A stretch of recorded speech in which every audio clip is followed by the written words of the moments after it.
Le damos la bienvenida en la Red 21 al diputado del Partido Nacional, Sebastián Andújar, coordinador del proyecto de rendición de cuentas de la bancada oficialista, proyecto que finalmente resultó aprobado. Una primera reflexión sobre esta rendición de cuentas. Ana María, muchas gracias por dejarme participar. La reflexión es que es un trabajo que se realizó a conciencia, 118 días exactos al momento de la aprobación final, donde entró un proyecto que teníamos la obligación de defenderlo porque somos parte del gobierno, por la convicción, no por la obligación, en el buen sentido, y también de perfeccionarlo. Y creo que ese trabajo resultó exitoso. Creo que lo que sale del Poder Legislativo es mucho mejor que lo que entró, pero esto sin desmerecer lo que hace el Ejecutivo, al contrario, sino la oportunidad de que los legisladores puedan, a través de su impronta, poder mejorar y atender, reasignar recursos, modificar leyes para atender a aquellos sectores de la sociedad que hoy están más relegados, y creo que eso es el gran resultado que tiene este proyecto. ¿Cuáles son esas mejoras que desde el Poder Legislativo se incorporaron que a tu criterio enriqueció el proyecto de rendición de cuentas? Y fuimos buscando situaciones, necesidades que parten de la sociedad en cuanto a acciones de políticas sociales. ¿Ah?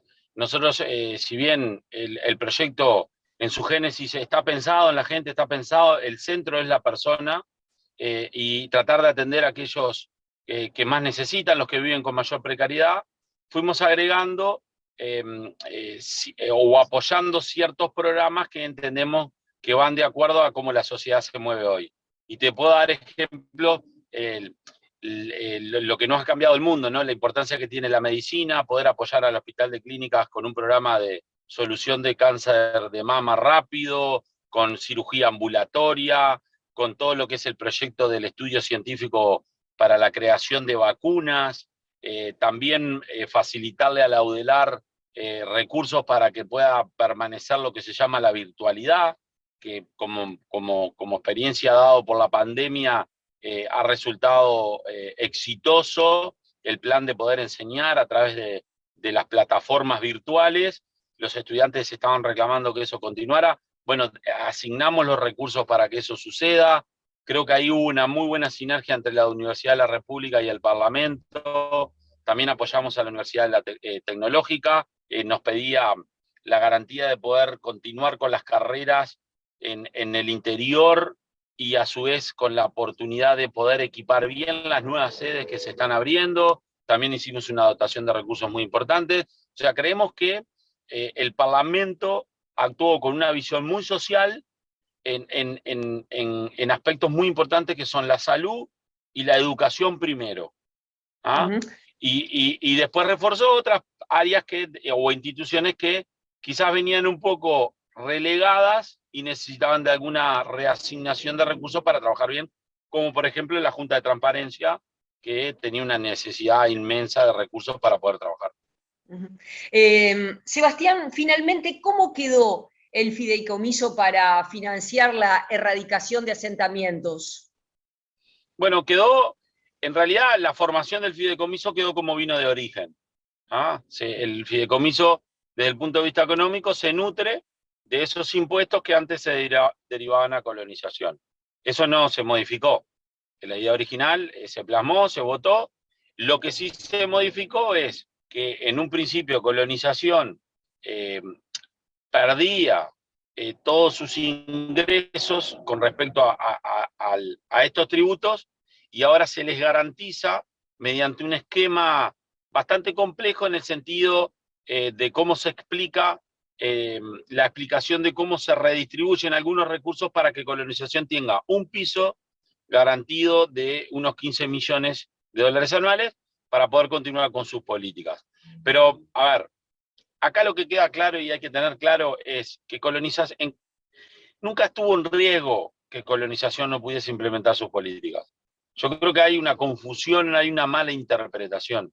Lo que se le pide a colonización es, bajemos la efervescencia, ordenemos la casa, todavía tenemos cartera de tierras y todavía tenemos buenos ingresos para que los colonos que están, poderlos apoyar desde el punto de vista financiero para poder modernizar o ayudarlos con lo que es el aparato productivo de ellos. En ese ordenamiento, en el mientras tanto, esos fondos que estaban destinados a colonización podían formar el fideicomiso de asentamientos. ¿Ah? Entonces, la mala interpretación siempre fue que queremos destruir la colonización, que lo queremos vaciar, que no queremos que siga adelante.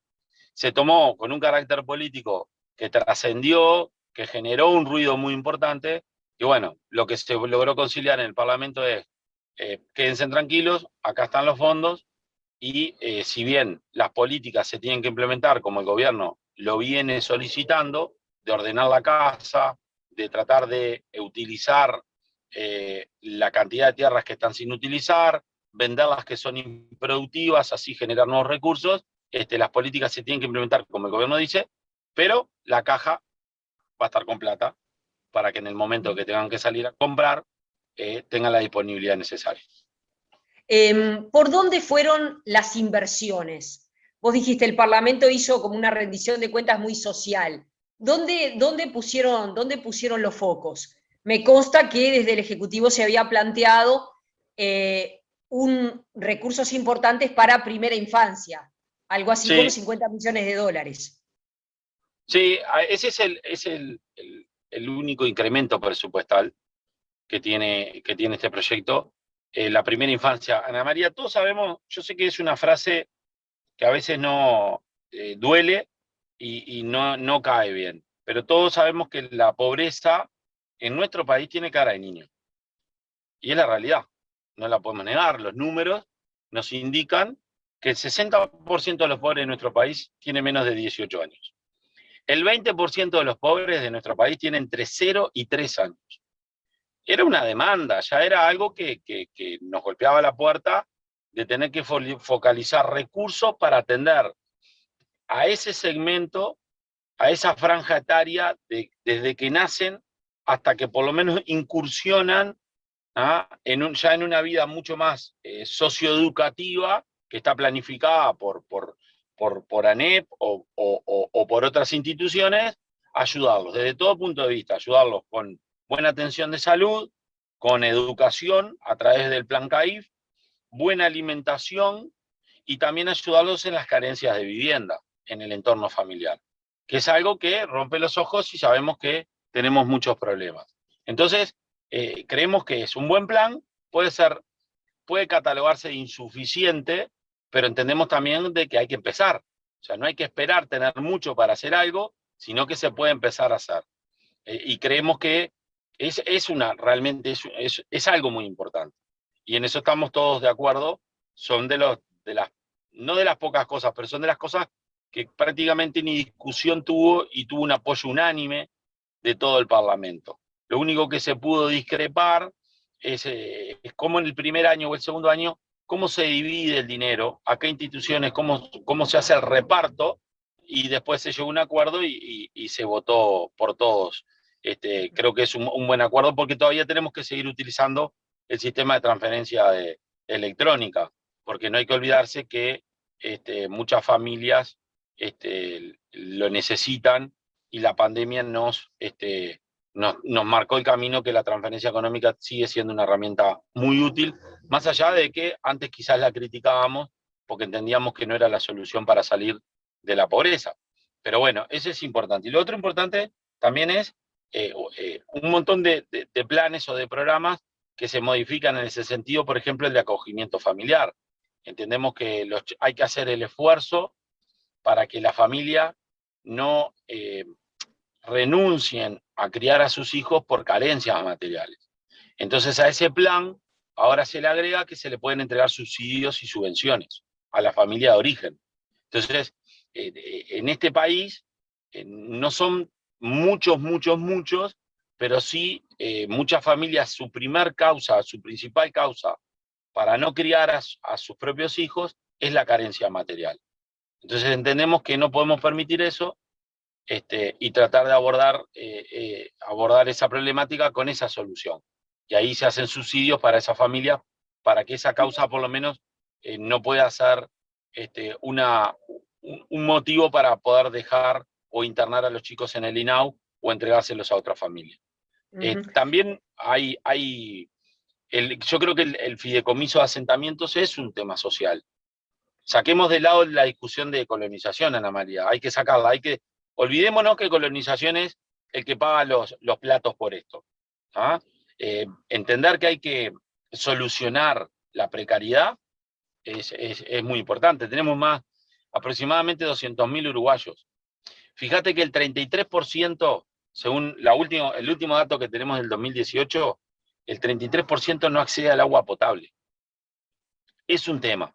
Yo siempre también utilizo algo que es chocante, pero es una realidad.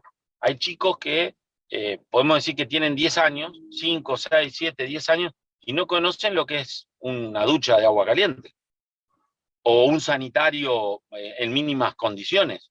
Entonces, tenemos un país bastante accesible en cuanto a la geografía y a la cantidad de población. Sabemos que no es fácil la tarea, pero tendría que ser algo que el gobierno debería controlar. Entonces, hay que comprometerse, hay que hacerse cargo y tratar de controlarlo. Sebastián, además de que la pobreza tiene cara de niño, también la pobreza tiene cara de mujer joven, que generalmente Sí. son las madres, que son generalmente las madres de esos niños.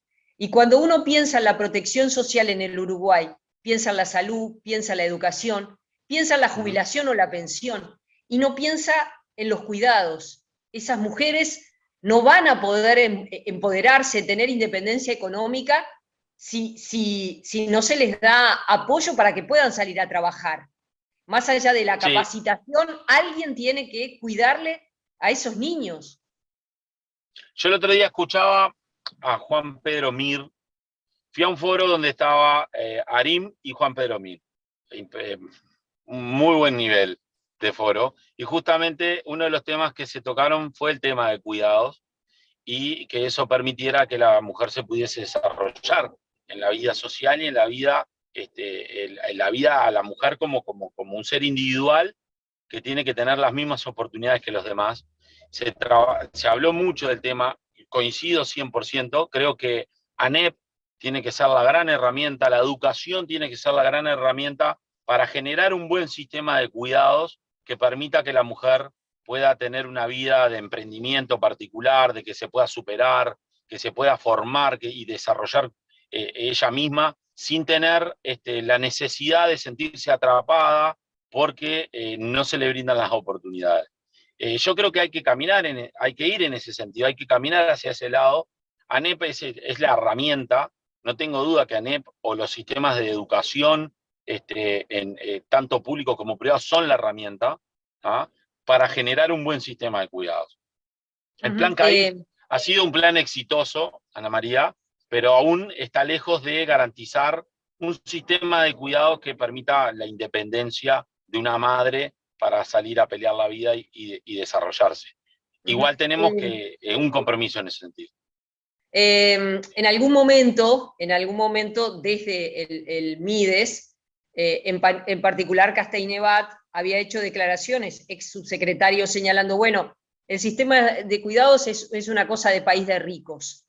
Pero, no tendría que ser una aspiración del Uruguay tener esos apoyos para esas familias vulnerables. No coincido con esas declaraciones. No coincido. Yo creo que un país que en desarrollo como es el nuestro, y que va a ser siempre un país en desarrollo, tiene los recursos como para generar un buen sistema de cuidados. Tiene los recursos. Lo importante es ser efectivo, ser práctico, quizás sea no tener tanta diversidad de cosas que no son completas, que no generan realmente o no se logran los objetivos que se tienen que lograr. A veces es preferible achicar y ser más efectivo que ampliarse y no cumplir con las metas que uno se propone. Yo creo que nuestro país tiene sí las posibilidades, tiene los recursos para hacer un buen sistema de cuidado, pero eso parte también, hay que ir desde abajo. Estamos muy desactualizados en lo que es la información de los datos. El INE tiene que trabajar más. Es muy importante. Hoy el mundo se mueve a través de los datos, tenemos que conocer, en Uruguay hace falta un censo que nos ayorne realmente de cómo es el estado de situación de nuestro país con respecto a esa temática.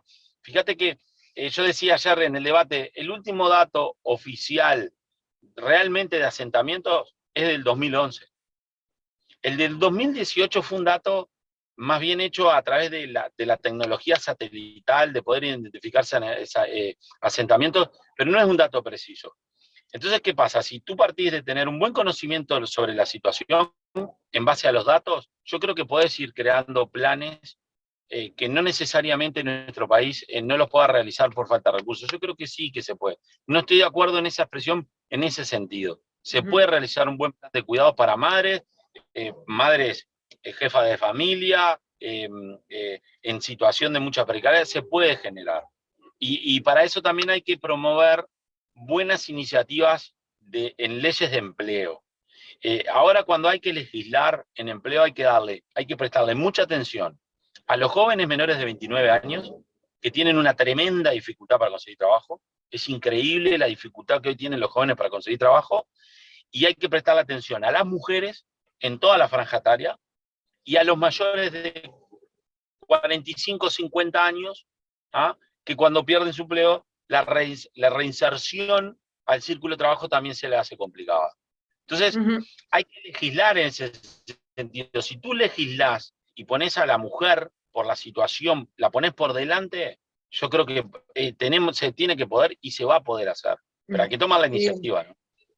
Sebastián, desde el Frente Amplio se ha criticado, se ha dicho, esta rendición de cuentas contiene ahorros por 300 millones de dólares que se retasean a vivienda, que se retasean a la salud. El gobierno ha priorizado el déficit fiscal, achicar el déficit fiscal, antes que invertir en las carencias que hay. Bueno, sí, son dos bibliotecas. Yo son dos bibliotecas y son válidas. ¿Ah? Una biblioteca es lo que tú decís, que el Frente expresa, y otra biblioteca la que nosotros podemos decir es, ojo, este gobierno es nuevo. Lo que está dando cuenta este gobierno es que con menos se puede hacer lo mismo, se puede hacer más, porque había un descontrol muy importante sobre el tema gasto. ¿Eso qué te permite? Te permite ahorrar, sí, te permite ahorrar, pero también nos permite a nosotros, como hicimos ahora en la rendición de cuentas, reasignar recursos a nuevos programas, sin tener que incrementar el gasto. Esa redistribución, porque la gente dice, bueno, pero ¿cómo distribuyen? ¿A quién están, a los Pampa, a quién están matando? Porque ustedes matan a alguien para salvar a otro. No. Esto no es de vestir a uno para vestir a otro ni matar a uno. Esto se trata de optimizar los recursos, administrarlos de forma distinta.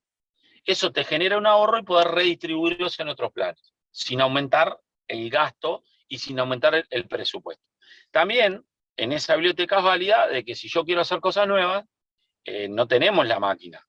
La máquina la tiene la gente. Entonces, ¿qué pasa? Si yo incremento presupuestalmente, termina a la corta o a la larga termina generando nuevos impuestos, porque de alguna forma lo tenés que recaudar. Entonces, esa es nuestra biblioteca, la optimización del gasto, hacerlo mucho más eficiente y que se puedan hacer más cosas con lo mismo. La biblioteca del Frente Amplio dice, no, están ajustando fiscalmente porque quieren mantener los números controlados, y no entienden que quizás que el gasto hay que aumentarlo para atender o poder atender más cosas que tienen carencias. Válido los dos. Este gobierno apuesta por ir a un gasto mucho más controlado, más eficiente, e ir viendo dónde se puede redistribuir para hacer. A ver, tampoco esto va a durar los 5 años. Yo creo que el año que viene ahora, a fin de año, tenemos que pensar en un post-pandemia. Y un post-pandemia para una reactivación económica nos va a cambiar un poco el chip de que vamos a tener que quizás aumentar el gasto e invertir más para que la gente pueda conseguir empleo, generar subsidios, un montón de cosas que, bueno, porque hay que pensar en post-pandemia. Y lo otro, Ana María, que no, a mí no me gusta, porque no me gusta estar estribándome o tomando siempre la pandemia de excusa. La pandemia no es una excusa. Y para este gobierno, si bien la manejó muy bien, no fue una excusa, porque también fue llevando adelante políticas, modificando políticas de carácter estructural. ¿Tá? También es cierto de que si nos gastábamos todos a los 2 meses de pandemia, pensando que terminaba a los 5 meses, nos hubiésemos metido en un problema. No conociendo el fin de lo que nos estábamos enfrentando y la gravedad del mismo, yo creo que esa administración también es válida. Es válida porque nos permitió controlar y tener el dinero y tener los recursos para priorizar la salud. Y eso creo que también es bueno. Sin tomarlo como excusa, que no se malinterprete, pero ahí hay una demostración de cómo un gobierno también tiene que administrarse. Porque si te rifás todo y te aparece una situación como la que apareció, y bueno, Uruguay por lo menos está por debajo de los índices del aumento de índice de pobreza a nivel de América Latina. En Argentina aumentaron 10 puntos, nosotros aumentamos 2,4. Paraguay, Ecuador, Colombia, ni hablar Venezuela, aumentaron casi 10 puntos. Creo que dentro de todas las cosas, más allá de las críticas que son válidas, tenemos que decir que se viene haciendo bien. Gracias por la entrevista. No, por favor, Ana María, un saludo para todos.